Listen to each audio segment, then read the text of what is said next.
कहानी का पूरा आनंद लेने के लिए इसके पिछले भाग को सुनना बिल्कुल भी मत भूलिएगा। उसका प्लेलिस्ट का लिंक मैं आपको डिस्क्रिप्शन बॉक्स पर दे दूंगी और साथ में कमेंट बॉक्स में पिन भी कर दूंगी, तो आप वहां से भी जाकर सुन सकते हैं। थोड़ी ही देर में दोनों एक दूसरे की बाहों में एक दूसरे के शरीर को चूम रहे थे और दोनों के कपड़े फर्श पर बिखरे हुए थे। जैसे ही उन दोनों का प्यार परवान चढ़ने लगता है, उसी समय अचानक ही करण का फ़ोन बजने लगा। पहले तो करण मायरा को प्यार करने में इतना ज़्यादा एक्साइटेड था कि उसने कॉल को पूरी तरह से इग्नोर कर दिया, लेकिन लगातार फ़ोन बजते ही जा रहा था। उसने इरिटेट होकर गुस्से से मोबाइल को देखा तो उसमें उसके असिस्टेंट का कॉल था। उसने गुस्से से कॉल पिक करते हुए कहा, व्हाट रवीश, इतनी रात को कौन कॉल करता है? तुम्हें अपनी जान प्यारी नहीं है क्या? ये सुनते ही दूसरी तरफ से कुछ कहा गया, जिसे सुनते ही करण की हवाइयाँ उड़ गईं। करण के चेहरे के भाव बिल्कुल बदल जाते हैं और उसे समझ नहीं आ रहा था कि वो क्या करे। वो अपनी जगह एकदम सुन्न पड़ गया था। उसे देखकर ऐसा लग रहा था मानो उसे किसी चीज़ का झटका लग गया हो। वहीं पास में लेटी हुई मायरा, जो कि अपने आप को चादर से कवर कर लेती है, वो करण के पास आने का वेट कर रही थी। पर जब करण अपनी जगह से नहीं हिलता है तो वो उठते हुए उसके पास जाकर बोली, हे बेबी, क्या हुआ? तुम बीच में ही क्यों काम छोड़ दिए? चलो ना वापस से कंटिन्यू करते हैं। वहीं करण अभी भी सुन्न पड़ा हुआ था। उसे मायरा की कोई भी बात सुनाई नहीं दे रही थी। मायरा जब देखती कि करण उसकी कोई बात नहीं सुन रहा है तो वो उसे हिलाते हुए बोली, बेबी, व्हाट हैपेंड? तुम्हें क्या हो गया? किसकी कॉल थी? और तुम इस तरह से क्यों हो? चलो ना, हम वापस से अपनी नाइट को रंगीन बनाते हैं। ये सुनकर करण तुरंत अपना मोबाइल लगता है और उसकी तरफ देखकर बिना किसी भाव के कुछ बोलता है, जिसे सुनकर मायरा की भी हवाइयाँ उड़ जाती हैं। उसे समझ नहीं आ रहा था कि आखिर ये क्या हो गया। अचानक से ये कैसे हो सकता है। वहीं करण गुस्से से रूम में इधर उधर टहल रहा था। उसका गुस्से से बुरा हाल था। इस गुस्से के कारण उसे ये भी समझ नहीं आ रहा था कि उसने अभी भी कपड़े नहीं पहने हुए थे। वो उसी तरह जल्दी जल्दी से उठकर भागने लगता है। तभी मायरा उसे रोकते हुए बोलती है, करण, पहले कपड़े तो पहन लो। वो कहते हैं जब किसी की लंका लूटने वाली हो तो उसे अपनी होश कहाँ रहती है। वही हाल अभी करण के साथ था। वहीं करण मायरा की बात सुनते ही जल्दी से अपने ट्राउजर और टी शर्ट को पहनता है, फिर तुरंत अपने रूम से बाहर निकल जाता है। वो रूम से बाहर आकर विला से निकलते हुए बाहर का खड़ी अपनी कार में बैठकर फुल स्पीड में ड्राइव करते हुए आगे बढ़ जाता है। वहीं मायरा, जो अभी भी बेड पर पड़ी हुई थी, इस वक्त उसके चेहरे के भाव बिल्कुल अजीब हो गए थे और उसकी आंखें गुस्से से लाल हो गई थी। वो मन ही मन ये सोच रही थी कि आखिर ये कैसे हो गया। कहाँ वो इतनी अच्छी नाइट के बारे में सोची थी कि वो आज फुल इंजॉय करने वाली थी, पर अचानक से ये सब क्या हो गया। मायरा को बहुत ही ज़्यादा गुस्सा आ रहा था। उसे तो सबसे ज़्यादा गुस्सा तो करण के असिस्टेंट पर आ रहा था। आखिर उसने इतनी रात को कॉल ही क्यों किया? अगर कोई इमरजेंसी थी तो उसे सुबह बताना चाहिए था। मायरा के पूरे प्लान पर पानी फिर गया था। वो गुस्से से आग बबूला होकर बेड पर अपने हाथ पांव मार रही थी। कहाँ वो कुछ समय पहले इतनी खुश थी कि वो हिलोरे ले रही थी, वहीं अब सारी खुशियाँ एक झटके में ख़त्म हो गई। दूसरी तरफ दच आसमान की तरफ चेहरा किए खड़ा था। उसके चेहरे पर कोई भाव नहीं थे। अचानक उसके चेहरे के भाव बदलने लगे और उसके होठों पर एक डेविल स्माइल आ गई। वो स्माइल धीरे धीरे कब हंसी में बदल गई, कुछ पता ही नहीं चला। फिर वो किसी शैतान की तरह हंसने लगा और हंसते हुए बोला, नॉट बैड।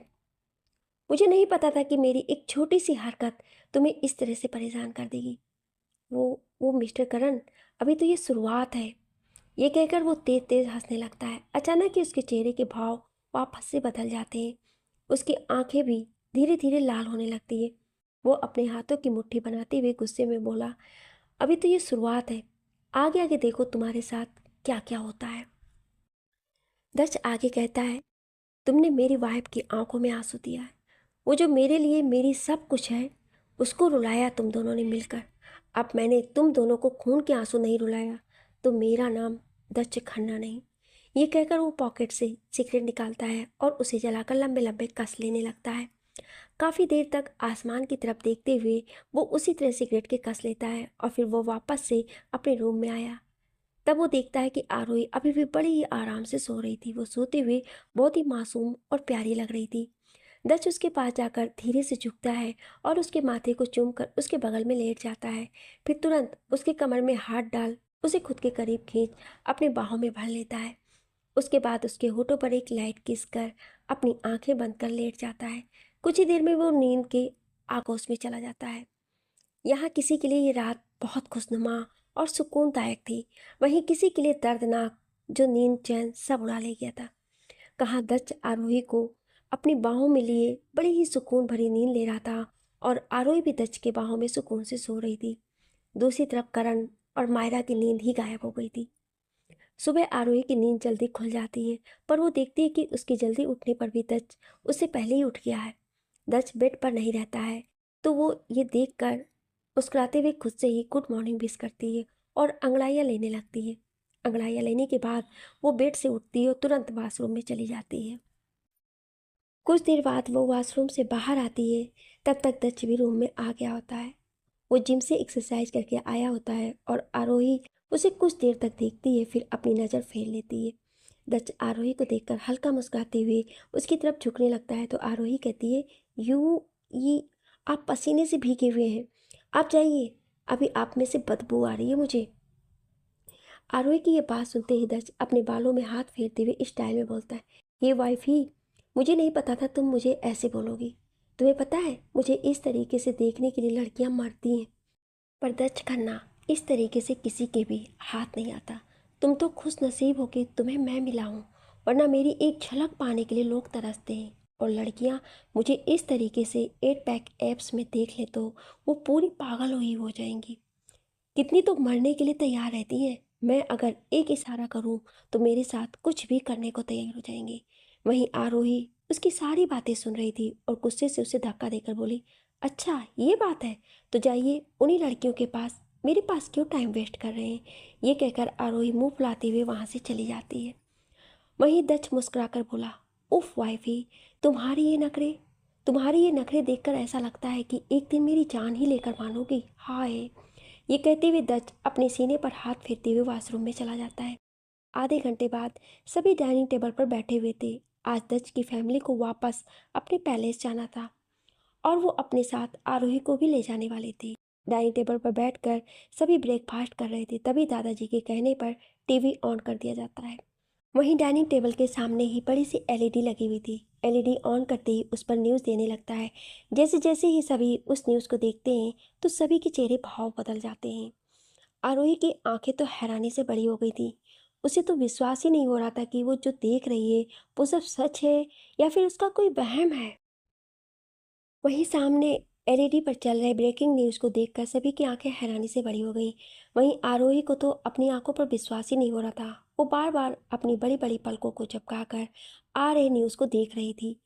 तभी कोई कुछ बोलता उससे पहले दादाजी दत्त की तरफ देखकर बोले, ये तो मिस्टर ओबेराय की कंपनी है ना, जो उन्होंने हाल ही में 1 साल पहले न्यू स्टार्ट किया था।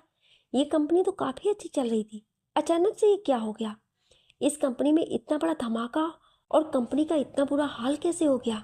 वहीं दत्त बिना किसी भाव के बोला, आई डोंट नो दादाजी, कब किसके साथ क्या हो जाए कोई कुछ नहीं कह सकता। ये कहते हुए उसके चेहरे पर एक पल के लिए भी भाव नहीं बदले। उसे देखकर कोई नहीं कह सकता था कि ये सब किया धरा उसी का है। वहीं दादाजी भी उस पर ध्यान नहीं दिए और वापस से ब्रेकफास्ट करने लगे। लेकिन दत्त के डैड किसी गहरी सोच में डूब गए थे। उनकी नज़रें बार बार दत्त पर जा रही थी और उन्हें दत्त की बातों में कुछ अलग सा महसूस हो रहा था। आखिर उन्हें ऐसा क्यों नहीं महसूस होता। वो अपने बेटे को बहुत अच्छी तरह से जानते थे, पर वो ये नहीं जान पा रहे थे कि आखिर दत्त ने ये कदम उठाया है तो इसका कारण क्या है। वो इस बात पर ज़्यादा न सोचते हुए अपने सिर को झटकते हुए और वापस से ब्रेकफास्ट करने लगे। वहीं आरोही की नज़रें कभी टीवी पर चल रहे न्यूज़ पर जाती तो कभी दत्त पर। वो दत्त की तरफ अपने कंफ्यूज भरी नज़रों से देख रही थी। जैसे ही दत्त को अपने ऊपर किसी की नज़रों की तपिश का एहसास हुआ, वो अपनी नज़रों को उठाकर आरोही की तरफ देखा तो आरोही उसी की तरफ देख रही थी। दत्त अपनी भौं को चुकाते हुए आरोही की तरफ देखकर धीरे से फुसफुसाते हुए बोला, व्हाट हैपेंड वाइफी, तुम इस तरह से मुझे क्यों देख रही हो। Don't stare me, otherwise I can't control myself. ये सुनते ही आरोही का मुंह बन गया। वो अजीब सा मुंह बनाकर उसकी तरफ देखी और फिर अपने पैरों से दत्त के पैरों पर खींचकर तेज से मारी, जैसे मानो कह रही हो, लुक एट योर फेस। ये कहकर वापस से अपना ब्रेकफास्ट करने लगी। वहीं दत्त आरोही के अपने पैरों से उसके पैरों पर इतना तेज से मारने पर उसके मुंह से हल्की सी आह निकल गई। जैसे ही सबने उसकी आह सुनी तो सभी उसकी तरफ देखने लगे, जिस पर दर्श तुरंत मुस्कुराने लगा। और जब दादाजी ने उससे पूछा, क्या हुआ बेटा, तुम इस तरह से क्यों चीखे? जिस पर दर्श मुस्कुराकर बोला, कुछ नहीं दादाजी, वो एक काली बिल्ली आ गई थी। सभी ये सुनकर हैरान रह गई। वो सोचने लगे कि आखिर घर में बिल्ली कहाँ से आ सकती है। वहीं आरोही दत्त को घूरने लगी, जिस पर दत्त फिर से मुस्कुराकर बोला, कुछ नहीं कुछ नहीं, वो एक कीड़ा चढ़ गया था पैर पर, अब ठीक है।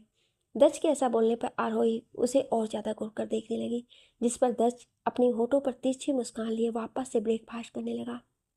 दूसरी तरफ करण अपने ऑफिस के बिल्डिंग के बाहर खड़ा था, जो कि अब एक राख में बदल चुका था। ये कंपनी करण के डैड ने पिछले साल ही चालू किया था। हालांकि करण ओबराय की मेन कंपनी दूसरी थी, पर ये उन्होंने न्यू स्टार्ट किया था, वो भी अपने बेटे करण के नाम पर। और करण का इससे बहुत लगाव था, क्योंकि ये बहुत तेजी से आगे बढ़ रहा था। करण इस कंपनी को लेकर काफ़ी उम्मीदों में था, पर आज अचानक से इस कंपनी का ढेर में मिल जाना उसे तकलीफ पहुंचा रहा था। वो सोच नहीं पा रहा था कि अचानक क्या हो गया। इस कंपनी को जो वेल सेटल्ड थी, जिस तरह से इस कंपनी में आग लगी और 2 मिनट में ढेर हो गया, उसे कुछ भी समझ में नहीं आ रहा था। फिर ये भी कह सकते हैं कि इस वक्त करण का दिमाग ही काम नहीं कर रहा था।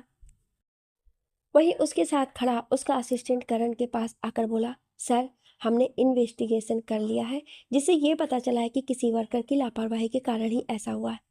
ये सुनते ही करण की आंखें गुस्से से लाल हो गई। वो गुस्से से बोला, उन सारे वर्करों को कड़ी से कड़ी सजा दो।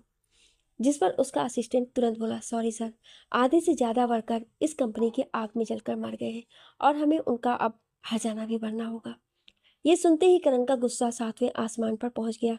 वो अपने हाथों की मुट्ठी बनाए अपने बालों को नोचने लगा। उसे समझ नहीं आ रहा था कि रातों रात ये कैसे हो सकता है। जहां कल तक वो इतना ज़्यादा खुश था और एक ही रात में क्या से क्या हो गया। वो पूरे दिन हताश होकर बैठा हुआ था। उसका दिमाग तो बिल्कुल काम ही करना बंद कर चुका था। वहीं मायरा अभी भी करण के बिला में ही थी। सुबह देर से उसकी आंखें खुली तो उसने देखा कि करण अभी भी नहीं आया है। वो अंगड़ाई लेते हुए स्टाइल से बेड से उठी और वॉशरूम में सावन लेने चली गई। कुछ देर बाद वो सावन लेकर आती है और गुनगुनाते हुए मिरर के सामने खड़ी होकर बालों को हेयर ड्रायर से वाइप करने लगी। वो करण के कवर की तरफ गई और एक मीडी निकाल कर पहन लिया और खुद को मिरर में देखते हुए बड़ी स्टाइल से बोली, मायरा, कोई कह नहीं सकता कि तू करण के बच्चे की माँ बनने वाली है। Look at your face, you are looking so gorgeous. वो आगे बोली, तुम्हें देखकर तो कोई भी फिदा हो जाए। जैसे ही करण बेबी उस आरोही को छोड़कर तेरे लिए पागल हो गया है, ये कहकर वो तेज तेज हंसने लगी। फिर वो अपने बालों को झटकते हुए रूम से बाहर आई और सीधे डाइनिंग टेबल पर जाकर बैठ गई। फिर नौकरों को ऑर्डर देकर बोली, जल्दी से मेरे लिए ब्रेकफास्ट लेकर आओ। उसे देखकर ऐसा लग रहा था जैसे उसे करण के साथ जो कुछ भी हुआ उसे उससे कोई फर्क नहीं पड़ रहा था। कुछ ही देर में एक मेड नाश्ता लेकर आई और मायरा बड़े ही स्टाइल से नाश्ता कर रही थी। वो नाश्ता करते हुए अपने एक हाथ से मोबाइल को स्क्रॉल कर रही थी। तभी उसकी नजरें न्यूज़ पर गई। उसे देखकर मायरा चौंक गई। उसने तो सोचा था कि कोई छोटा मोटा हादसा होगा, पर वो जैसे ही पूरी न्यूज़ को पढ़ी, वो तो हैरान रह गई। उसके गले में खाना अटक गया। वो जल्दी से एक गिलास पानी पीकर खड़ी हो गई और तुरंत अपने मोबाइल से करण को कॉल किया।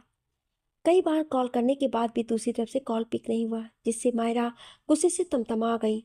वो गुस्से से अपने मोबाइल को सोफे पर फेंकते हुए बोली, व्हाट द हेल, ये करण आखिर अपने आप को समझता क्या है? इसकी हिम्मत कैसी हुई मेरा कॉल पिक ना करने की? इसे तो मैं देख लूंगी।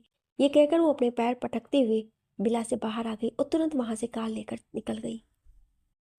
दूसरी तरफ दक्ष और आरोही दोनों ही कार में बैठे हुए थे।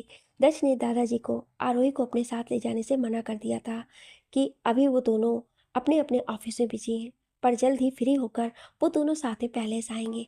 जिसे सुनकर पहले तो दादाजी थोड़े नाराज हुए, पर बाद में मान गए। जहाँ दक्ष अपने लैपटॉप में कोई जरूरी मेल्स चेक कर रहा था, तो वहीं आरोही बस एक तक दक्ष को घूरे जा रही थी, जैसे मानो वो कुछ समझने की कोशिश कर रही हो। कुछ देर तक दक्ष, जो कि तिरछी नजरों से आरोही को देख रहा था और उसे पता था कि आरोही उसे ही घूर रही है, वो क्यों घूर रही है ये भी वो अच्छे से जानता था। कुछ देर तक ये सिलसिला चलता रहा तो दक्ष ने तुरंत लैपटॉप को बंद किया और साइड में लगे बटन को प्रेस किया, जिससे कार की 2 सीटों के बीच में पार्टीशन ऑन हो गया। अब आगे बैठा ड्राइवर पीछे क्या हो रहा है उसे नहीं पता चल सकता था। ये देख आरोही की आंखें छोटी हो गई। इससे पहले कि आरोही कुछ बोलती, दच एक झटके में उसकी कमर में हाथ डाल उसे अपनी गोद में बैठा लिया और उसके चेहरे की तरफ अपना चेहरा बढ़ाते हुए अपने मैग्नेटिक वॉइस से बोला, what do you want wifey. ये सुनकर आरोही शर्म से लाल हो गई। तभी दच उसके कानों में जाकर कुछ ऐसा बोला जिसे सुनकर आरोही की आंखें गुस्से से लाल हो गई। इसके साथ साथ उसके चेहरे पर ग्लो भी दिखाई दे रहा था। दच की बात सुनकर आरोही का चेहरा लाल होने लगा, पर यह बताना मुश्किल था कि वो गुस्से से लाल है या शर्म से। आरोही अपने हाथों की मुट्ठी बनाकर दच के सीने पर मारती हुई बोली, बेशर्म, आपको शर्म नहीं आती। ऐसा कहते हुए, उफ फ्लटर, जब देखो तब फ्लर्ट करते रहते हो। ये बात सुनते ही दच के होठों पर हल्की मुस्कान आ गई।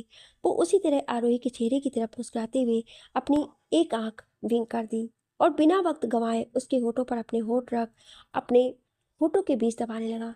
फिर धीरे धीरे वो सॉफ्ट किस के साथ पैशनेट किस करने लगा। आरोही, जिसने ये उम्मीद नहीं की थी, वो दच के अचानक ऐसे पैशनेट किस करने से थोड़ी हैरान रह गई।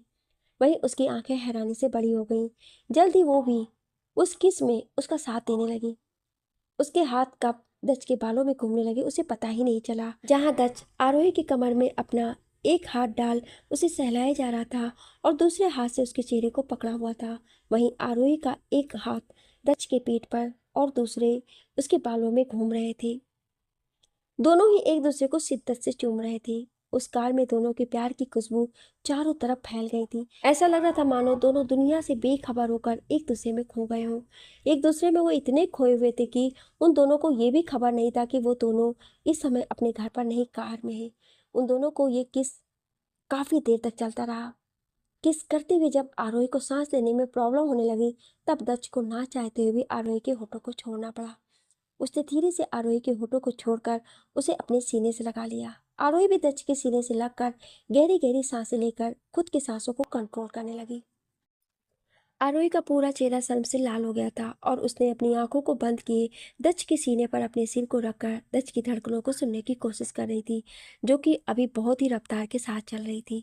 वहीं दच भी खुद की बढ़ी हुई धड़कनों को कंट्रोल करने में लगा हुआ था। वो शायद आज आरोही को छोड़ना नहीं चाह रहा था, वो उसे पूरा अपना बनाना चाह रहा था, पर यह सही समय नहीं था और न ही आरोही ने उसे ये मौका दिया था। इसलिए वो खुद की आंखों को बंद कर गहरी सांस लेते हुए खुद के जज्बातों को कंट्रोल करने में लगा हुआ था। कुछ सेकंड बाद जैसे ही आरोही दच की तेज धड़कनों को सुनती है, तो वो सब समझ जाती है और उससे अलग होकर उसके चेहरे की तरफ देखती है। तब दच अपनी आंखें बंद किए हुए सीट से सिर टिकाए बैठा हुआ था। आरोही दच को देखकर सब समझ जाती है। वो धीरे से उसके चेहरे की तरफ बढ़ती है और उसके होठों पर अपने होठ रख देती है। ये होते ही दच की आंखें झट से खुल जाती हैं और ना चाहते हुए भी उसकी पकड़ आरोही की कमर पर कस जाती है। दोनों एक बार फिर से किस में खो जाते हैं। अचानक कार के रुकने से दोनों होश में आते हैं। दच धीरे से आरोही के होठों को छोड़ता है और उसके गालों को सहलाकर उसके चेहरे की तरफ बड़ी गौर से देखने लगता है। वहीं आरोही शर्म के कारण अपनी नजरों को नीचे किए हुए चुपचाप बैठी हुई थी। वो तो दच की तरफ देख भी नहीं रही थी। दच आरोही के शर्म से लाल पड़ गए गालों की तरफ देखते हुए हल्का मुस्कुराता है और उसके गालों पर अपने अंगूठे से रब करते हुए अपने मैग्नेटिक वॉइस में बोला, सो वाई भी, इसके आगे का हम रात में कंटिन्यू करेंगे, फिर अगर तुम चाहती हो तो हम अभी भी। इतना कहकर दच अपनी बात अधूरी छोड़कर नोटी स्माइल देने लगता है। वहीं आरोही दच की तरफ देखती है तो दच की नोटी स्माइल देख उसके सीने पर मारती हुई बोली, धत, आपको जरा से भी शर्म नहीं आती। ये कहकर वो तुरंत उसकी गोद से उतरने लगती है, पर दच वापस से उसे कमर से पकड़कर अपनी गोद में बैठाते हुए बोला, वाइफी, इस तरह से मुझसे दूर मत जाया करो, because it was hard to me. ये सुनकर आरोही हैरानी से उसकी तरफ देखने लगती है। तब दच प्यार से उसके माथे को चूमकर बोला, जाओ, अब मैं तुम्हें नहीं रुकूंगा, जाओ। और हाँ, ऑफिस में कोई भी प्रॉब्लम हो तो तुम सबसे पहले मुझे कॉल करके बताओगी, otherwise you know me, how can I punish you. ये सुनकर आरोही किसी सीधे साधे स्टूडेंट की तरह जल्दी जल्दी हाँ में अपना सिर हिलाती है और किसी भोले भाले बच्चे की तरह अपनी आंखों को टिमटिमाते हुए देखने लगती है। दच को आरोही इस समय बहुत ही मासूम और क्यूट लग रही थी। वो प्यार से उसके गालों पर किस करते हुए बोला, ओके, टेक केयर वाइफी।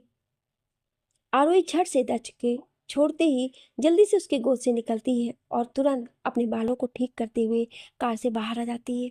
उसकी सांसें अभी भी तेज चल रही थी। कुछ देर तक वो अपने सांसों को कंट्रोल करती है और जल्दी जल्दी अपने लंबे लंबे कदम को बढ़ाते हुए ऑफिस के अंदर चली जाती है। वहीं दक्ष की कार अभी भी रुकी हुई थी। जब आरोही ऑफिस के अंदर चली जाती है तो दक्ष अपने ड्राइवर की तरफ देखकर कोल्ड वॉइस में बोलता है, चलो। ये सुनते ही ड्राइवर तुरंत कार को आगे बढ़ा देता है और कुछ ही देर में उसकी कार फुल स्पीड में सड़क पर आगे बढ़ जाती है। दूसरी तरफ मायरा बौखलाती हुई कार को फुल स्पीड में बढ़ाकर करण के ऑफिस की तरफ जाती है। कुछ ही मिनटों में वो करण के ऑफिस के सामने कार रोकती है और डोर ओपन कर ऑफिस की तरफ बढ़ जाती है। जैसे ही वो ऑफिस में एंटर करती है, वहां मौजूद सभी एम्प्लॉय, जिन्हें अब तक पता चल चुका था कि मायरा करण की वाइफ है, तो सभी उसे ग्रीट करते हैं। पर मायरा सभी को इग्नोर कर अपने लंबे लंबे कदमों को बढ़ाते हुए सीधे लिफ्ट की तरफ बढ़ जाती है और वहां से ऑफिस की फ्लोर का बटन दबाती है। कुछ ही सेकंड में मायरा करण के केबिन के बाहर खड़ी थी। वो तुरंत एक झटके में केबिन का डोर ओपन कर अंदर जाती है तो वहां पर इस वक्त कोई नहीं था। ये देखकर वो हैरान रह जाती है। वो सब जगह करण को ढूंढती पर करण उसे कहीं नहीं दिखता है। ये देख वो गुस्से से करण को एक बार फिर से कॉल करती है तो करण इस बार भी कॉल पिक नहीं करता है। अब तो मायरा का गुस्सा बढ़ते ही जा रहा था। मायरा तुरंत कुछ सोचती है और करण के असिस्टेंट को कॉल करती है। कुछ ही घंटे के बाद करण का असिस्टेंट कॉल पिक करता है तो मायरा गुस्से से बोलती है, वेयर आर करण। ये सुनते ही उसका असिस्टेंट डर के कारण कुछ देर तक बोल नहीं पाता है। कुछ सेकंड बाद वो अपनी हिम्मत जुटाते हुए धीरे से बोला, मैम, सर अभी यहाँ अपने पेंट हाउस में है। ये सुनते ही मायरा तुरंत कॉल कट कर देती है और जल्दी से बाहर आकर ऑफिस बिल्डिंग से बाहर निकलती है और वहीं पर लगे लिफ्ट की ओर बढ़ जाती है, क्योंकि ऑफिस के ऊपर वाले फ्लोर पर ही करण का पेंट हाउस था। कुछ ही देर में वो पेंट हाउस के बाहर खड़ी थी। वहां पर एक गार्ड खड़ा था जो मायरा को देखते ही झुककर ग्रीट करता है। पर मायरा उसे इग्नोर कर अंदर जाती है और सामने का नजारा देख उसकी आंखें गुस्से से लाल हो जाती हैं। वो सामने देखती तो करण फर्श पर बैठा हुआ था और उसके हाथों में बियर की बोतल थी। वहीं फर्श पर दो तीन बियर के बोतल बिखरे पड़े थे। बियर की बोतल के पास ही करण का मोबाइल भी रखा हुआ था। मायरा एक बार फिर से करण को कॉल मिलाती है। उसका मोबाइल वहीं फर्श पर रखा हुआ बजता है, पर करण उसे पूरी तरह से इग्नोर कर अपनी ड्रिंक एंजॉय करता रहता है। ये देखकर मायरा को बहुत ही ज़्यादा गुस्सा आता है। वो गुस्से से तमतमाते हुए करण के पास पहुंची और उसकी तरफ देख चिल्लाकर बोली, ये सब क्या है करण? मैं वहां तुम्हारा कब से इंतजार कर रही हूँ। कल रात से मैं कितनी बेचैन हूँ और आज सुबह भी मैं कितनी परेशान थी, पर तुम्हें तुम्हें तो कोई होश ही नहीं है। फिर वो कहती, आधी रात को तुम अपनी वाइफ को उस तरह से बेड पर अकेला छोड़कर चले आए। एक बार भी सोचा कि मुझ पर क्या बीत रही होगी? अभी कल ही तो हमारी शादी हुई है। अभी हमने शादी के कोई अच्छे मोमेंट भी नहीं बनाए और तुम यहाँ बैठकर बियर पी रहे हो। तुम्हें जरा सा भी होश है कि कोई तुम्हारा इंतजार कर रहा है? ये सोचकर वो गुस्से से वो करण की तरफ देखती है, पर करण उसकी तरफ पहले तो देखता ही नहीं है, लेकिन जब देखता है तो बिना किसी भाव के देखकर अपनी नजरें वापस से दूसरी तरफ फेर लेता है। वो फिर एक बार बॉटल को अपने मुंह से लगाकर ड्रिंक करने लगता है। ये देखकर मायरा का गुस्सा बढ़ते ही जा रहा था। वहीं करण कुछ देर ड्रिंक करने के बाद लड़खड़ाते हुए अपने पैरों पर खड़ा हुआ और मायरा की तरफ पास आते हुए बोला, ओ मायरा बेबी, तुम आ गई। तुम्हें नहीं पता मैं तुम्हारा कितना बेसब्री से इंतजार कर रहा था। ये सब कहते हुए उसकी आवाज़ लड़खड़ा रही थी और इसके साथ साथ उसके कदम भी लड़खड़ा रहे थे। वो लड़खड़ाते हुए मायरा के पास आया और उसे गले से लगा लिया। मायरा ने जैसे ही करण को अपने गले लगे देखा तो उसे बहुत तेज से शराब की स्मेल आई। वो करण को जल्दी से खुद से अलग करते हुए बोली, यो करण, तुम कितने गंदे हो। तुम्हारे पूरे शरीर से शराब की बदबू आ रही। तुम जाकर पहले फ्रेश हो, उसके बाद हम बैठकर बातें करेंगे। इस पर करण उसकी तरफ देखकर एक तंज भरी स्माइल करके हंसते हुए बोला, वाह मायरा बेबी, इतनी जल्दी ही अपने हस्बैंड से मन भर गया तुम्हारा? क्या कहीं और चक्कर है? ये सुनते ही मायरा करण की तरफ आंखें फाड़े देखने लगी। तभी करण मुस्कुराकर उसके गालों पर अपनी उंगलियों से टैप करती बोला, जस्ट चिल बेबी, मैं तो बस मजाक कर रहा था। I am just kidding. वो क्या है ना, मेरी न्यू कंपनी कल रात को ही पूरी तरह से बर्बाद हो गई है, तो बस उसी के गम में थोड़ा इंजॉय कर रहा था। ये कहकर वो बॉटल की आखिरी सिप लेते हुए बॉटल को वहीं फर्श पर फेंक देता है और बॉटल लुढ़कती हुई दूसरी तरफ चली जाती है। फिर वो लड़खड़ाते हुए रूम में वॉशरूम की तरफ चला जाता है। मायरा उसे बस गुस्से से देखने लगती है, पर कुछ ही सेकंड बाद वॉशरूम से कुछ गिरने की आवाज आती है, जिसे सुनकर मायरा दौड़कर जाती है तो देखती है कि करण फर्श पर बेहोशी की हालत में पड़ा था। ये देखकर वो माथा पीट लेती है। फिर वो बाहर खड़े सर्वेंट्स को बुलाती है और उनकी हेल्प से वो करण को वॉशरूम से रूम में लाकर बेड पर ले जाती है। फिर उन दोनों को रूम से बाहर जाने का ऑर्डर देती है, तो वो दोनों वहां से चले जाते हैं। मायरा करण की तरफ देख गुस्से से बड़बड़ाते हुए बोली, मेरी ही किस्मत में तुम लिखे थे। हाय रे मेरी फूटी किस्मत, मैं ही पागल थी जो तुम्हारे पीछे पड़ गई। और वो आरोही, अगर वो आरोही बीच में नहीं आ रहती तो मैं तुम्हें कभी भी नहीं देखती। ये कहकर वो पैर पटकते हुए वहां से चली जाती है। वहीं दूसरी तरफ आरोही ऑफिस पहुंचती है तो उसे ऑफिस के डोर पर ही जिया मिल जाती है। फिर दोनों साथ में मुस्कुराते हुए ऑफिस के अंदर जाती हैं। ऑफिस में एक अलग ही माहौल था। सभी आपस में आरोही को देखकर खुसुक फुसुक कर रहे थे, पर आरोही और जिया दोनों ही सबको इग्नोर कर अपने केबिन में चली जाती। तभी आरोही के डैड हड़बड़ाते हुए अपने केबिन से बाहर निकलते हैं, जैसे मानो वो किसी चीज को लेकर परेशान हो। वो बाहर आकर जल्दी से आरोही के केबिन में आते हैं तो आरोही उन्हें देखकर एक पल के लिए हैरान रह जाती है। फिर वो खुद को नॉर्मल कर तुरंत जल्दी से खड़ी होकर बोलती है, गुड मॉर्निंग सर, आप यहाँ? कोई काम था तो मुझे बुला लेते। ये सुनते उसके डैड तुरंत उसके पास जाकर उसे अपने गले से लगाकर बोलते हैं, आरोही बेटा, आई एम सॉरी। मुझे पता है तुम अपने डैड से बहुत नाराज हो। तुम्हारी छोटी बहन ने जो काम किया है उसके कारण, उसमें उसकी भी कोई गलती नहीं है। वो अभी छोटी बच्ची है, उसे इतना समझ नहीं है। और तुम भी तो देखो, वो दोनों एक दूसरे से प्यार करते हैं, तब भला तुम क्यों इनके बीच में आओगी? अच्छा ही तो है। करण उससे प्यार करते हुए अगर तुमसे शादी करता तब भी तुम खुश नहीं रहती। इस तरह से तुम खुश ही रहोगी। थोड़ा तकलीफ होगा शुरू में, पर मुझे पता है धीरे धीरे तुम खुद को संभाल लोगी। ये सुनते ही आरोही अपने होठों पर तिरछी मुस्कान लिए बोलती है, इट इज ओके सर, आपको मेरी चिंता करने की जरूरत नहीं है। आप अपनी बेटी की चिंता कीजिए। वैसे भी मैं आपकी जस्ट एक एम्प्लॉय हूँ, नॉट योर डॉटर। आरोही की ये बात सुनते ही उसके डैड की भौहें तन जाती है और वो गुस्से से आरोही की तरफ देखकर बोले, ये तुम क्या बकवास कर रही हो? तुम्हें होश भी है? तुम क्या अनाप शनाप बोले जा रही हो? तुम मेरी बड़ी बेटी हो, तुम्हें अंदाजा भी है कि तुम क्या बोल रही हो? इस पर आरोही मुस्कुराकर बोली, ओ, आपको अंदाजा भी है कि मैं आपकी बेटी हूँ, या फिर सिर्फ आपकी एक ही बेटी है? क्योंकि अभी तक तो ऑफिस में किसी को भी मेरे बारे में नहीं पता है, और यहाँ तक कि दुनिया में भी किसी को नहीं पता है कि मैं आपकी बेटी हूँ। सबकी नज़रों में तो मायरा ही आपकी बेटी है, मेरा तो कहीं कोई वजूद ही नहीं है। फिर वो कहती है, मेरे साथ साथ मेरी माँ का भी कोई वजूद नहीं है, क्योंकि मेरी माँ की जगह तो आपकी वो दूसरी औरत ने ले लिया है, जिसे आपने रखेल बनाकर लाया था, और उसे अपनी पत्नी का दर्जा। अभी आरोही इतना ही बोल पाती है कि तभी उसके डैड उसे खींचकर एक थप्पड़ मारते हैं। फिर गुस्से से उसके गालों को पकड़कर बोले, हाउ डेयर यू, तुम्हारी हिम्मत कैसी हुई अपने मॉम के बारे में ऐसे बोलने की? वो तुम्हारी भी मॉम है। जिस पर आरोही झटके से उनके हाथ को अपने गालों से झटक कर बोली, बस बहुत हो गया। मैं नहीं मानती कि वो मेरी मॉम है। मैं ना ही उन्हें अपनी मॉम मानती हूँ और ना ही आपकी बेटी को अपनी बहन मानती हूँ, समझ गए आप? ये सुनते ही उसके डैड को और गुस्सा आता है और एक बार फिर से उसे खींच कर एक थप्पड़ मारते हैं। फिर गुस्से से बोलते हैं, मुझे नहीं पता था कि तुम इतनी बेशर्म लड़की हो। तुमसे अच्छी तो मायरा है, भले ही छोटी है, पर उसे समझ है कि किसके सामने कब और क्या बोलना चाहिए। पर तुम तो बेशर्म हो। तुम्हें तो करण ने छोड़ दिया, तुम क्या करोगे? कहाँ जाओगे? तुम तो कहीं मुंह दिखाने के लायक नहीं रही। जरूर तुमने कुछ ऐसा किया होगा जिसके कारण करण ने तुम्हें छोड़ दिया। जरूर तुमने कुछ ऐसा कांड किया होगा जिससे करण ने तुम्हें कभी हाथ नहीं लगाया। अपने डैड के मुंह से खुद के लिए ये सब सुनते ही आरोही की आंखें हैरानी से बड़ी हो जाती हैं और उसकी आंखें धीरे धीरे नम होने लगती हैं। उसे तो अपने कानों पर विश्वास ही नहीं हो रहा था कि उसके सामने खड़ा इंसान जो ये सब बोल रहे हैं वो कोई और नहीं, उसके अपने डैड हैं, जो उसे ऐसी गंदी गंदी बातें बोल रहे हैं, इस तरह से उसके कैरेक्टर पर इल्जाम लगा रहे हैं। तभी उसके डैड कुछ ऐसा कहते हैं जिसे सुनकर आरोही की आंखों से झरझर कर आंसू बहने लगते हैं।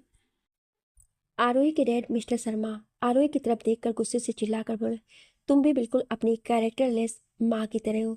जैसे वो बिगड़ी हुई थी और ना जाने कहाँ कहाँ मुंह मारती थी, उसी तरह तुम भी हो बिगड़ी हुई औलाद। तुम मेरी बेटी हो भी या किसी के पाप को तुम्हारी माँ ने मेरे माथे मार दिया। जैसे ही आरोही अपने डैड की ये बात सुनती है तो उसकी आंखें हैरानी से बड़ी हो जाती हैं। इसके साथ साथ उसकी आंखें हल्की नम भी होने लगती हैं। उसे तो यकीन ही नहीं हो रहा था कि अभी जो इंसान उसके सामने खड़ा है ये वही इंसान है जिसे वो अपना आइडियल और बेस्ट फादर मानती थी। वही आज उसके सामने उसकी माँ और उसकी इंसल्ट की जा रहा है। वो भी किस लिए? उस नाजायज लड़की मायरा के लिए, जिसके कारण सब कुछ हो रहा है। उस औरत के लिए, मायरा की माँ, जो इस घर में आते ही पूरे घर को बर्बाद करके रख दिया। ये सब सोचकर आरोही की आंखें नम हो गई और आंसू झरझर के बहने लगी। वो किसी तरह खुद को कंट्रोल किए खड़ी थी, पर उसके डैड उसकी तरफ ध्यान ही नहीं दे रहे थे।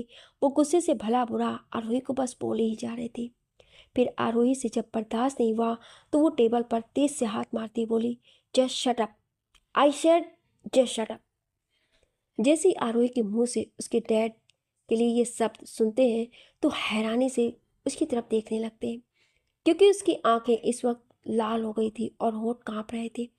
उसके डैड उसे गुस्से में देखकर एक पल के लिए थोड़ा डर जाते हैं, लेकिन फिर वो अपने चेहरे पर डर के भाव ना लाते हुए गुस्से से बोले, हाउ डेयर यू आरोही, तुम्हारी हिम्मत कैसी हुई ऐसे अपने डैड से? इतना कहकर वो हाथ उठाए आरोही को एक बार फिर से मारने के लिए, लेकिन आरोही ने हाथ पकड़ लिए। अभी वो इतना ही बोल पाए थे कि तभी आरोही बीच में ही अपनी उंगली दिखाकर बोली, मैंने कहा ना, just shut up mister Sharma. आपने आज के बाद मुझे और मेरी माँ को बदनाम करने के बारे में सोचा भी तो मुझसे बुरा कोई नहीं होगा, समझे? ये कहकर आरोही उनके हाथ झटक दी। ये सुनकर उसके डैड का गुस्सा मानो सातवें आसमान पर पहुंच गया। वो गुस्से से चिल्लाकर बोले, यू आर अ फायर्ड आरोही। जैसे ही आरोही ने ये सुना तो वो तिरछी मुस्कान के साथ अपने डैड की तरफ देखकर बोली, रियली, आप मुझे फायर करेंगे? आप मुझे क्या फायर करेंगे? मैं खुद इस जॉब को छोड़ती हूँ। ये कहकर वो एक पेपर निकालती है और जल्दी जल्दी उस पर रिजाइन लेटर टाइप कर अपने डैड के मुंह पर मारते हुए अपने बैग को उठाती है और तुरंत केबिन से बाहर चली जाती है। वहीं उसके डैड अभी भी आंखें फाड़े कभी केबिन की डोर की तरफ देखते तो कभी उस पेपर की तरफ जो कि अभी उनके हाथों में था। वो गुस्से से उस पेपर को फाड़ कर फेंक देते हैं और अपने लंबे कदमों को बढ़ाते हुए केबिन के बाहर चले जाते हैं।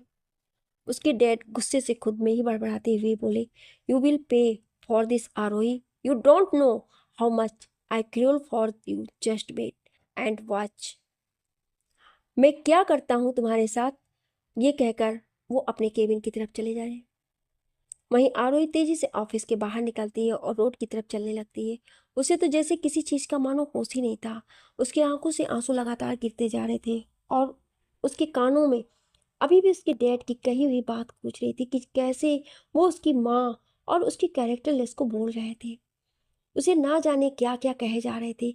वो बहुत देर तक ये सब सहन करते हुए रोड पर चलती रहती है।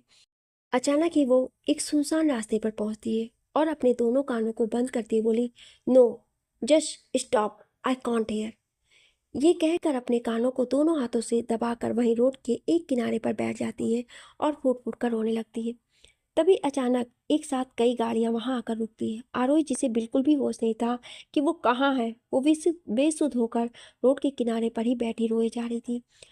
उन्हीं सभी गाड़ियों में से एक रोल्स रॉयल कार भी थी, जिसमें से एक इंसान बाहर आता है और जल्दी से अपने लंबे कदमों को बढ़ाते हुए आरोही के पास जाता है।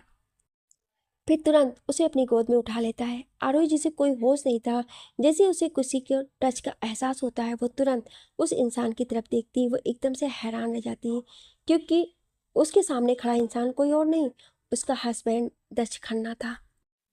अपने पति को अपने पास देखकर उसे अपनी बाहों में कसकर लपेट लेती है। वहीं दक्ष बिना किसी भाव के उसे अपनी गोद में लिए कार के बैक सीट के पास आता है। वो आरोही को जल्दी से कार के पास लेकर पहुंचता है। तभी एक कार कार के बैक सीट का डोर ओपन करता है और दक्ष आरोही को उसी तरह अपनी गोद में लिए हुए ही बैठ जाता है। जैसे ही दक्ष कार में बैठता है, वो बैक सीट में लगे बगल वाले बटन को प्रेस करता है। सीट के बीच पार्टीशन ऑन हो जाता है। फिर दक्ष के इशारे करने पर ड्राइवर कार आगे बढ़ा देता है और एक साथ वहां से कई गाड़ियां तेज स्पीड में रोड पर चल पड़ती हैं। आरोही, जो अभी भी बहुत ज्यादा रो रही थी, वो दक्ष के शर्ट के कॉलर को कसकर पकड़कर बैठी हुई थी। वहीं दक्ष उसके कमर में हाथ डाल उसके बालों से उसे सहलाते हुए बार बार उसे शांत कराने की कोशिश कर रहा था। आरोही काफ़ी देर तक रोती रहती है और रोते रोते ही कब बेहोश हो जाती है दच को पता ही नहीं चलता है। कुछ देर बाद जब दच को आरोही की धीमी सांसें महसूस होती है तब वो आरोही की तरफ झुककर देखता है तो कहता है, ये तो बेहोश हो गई है।